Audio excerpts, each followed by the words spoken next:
घडामोडी पाहण्यासाठी पाहत रहा आमची मुंबई न्यूज। चुहे मार के बिल्ली चली हज करणे अशी जी मन आहे ती एकदम उपयुक्त लागू होते।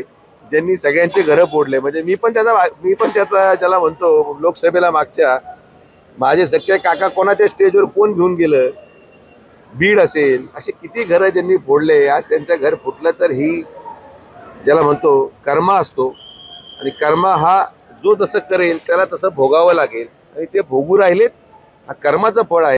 आज आम्ही ईडी असो नाही तर भाजपची मोठी भली सत्ता असो त्यांच्या विरोधात संघर्ष करून विचाराला गद्दारी आम्ही केलेली नाही। ही आमची परंपरा आहे जी आम्ही प्रामाणिकपणे वाचवण्याचा प्रयत्न करत आहोत लोकांच्या विश्वासाने। आणि तुम्ही काय करता तर आज इथं तर उद्या तिथं, हे योग्य नाही। त्यामुळे तुम्ही केलेलं वक्तव्य हे कदाचित घाई गडबडीने केलेलं वक्तव्य, स्वतःच्याच घरचा अभ्यास पहिला केला असता तर हे वक्तव्य तुम्ही केलं नसतं। आमची मुंबई, आवाज महाराष्ट्राचा। आमची मुंबई न्यूजला लाईक करा, शेअर करा, कमेंट करा आणि सबस्क्राईब करा।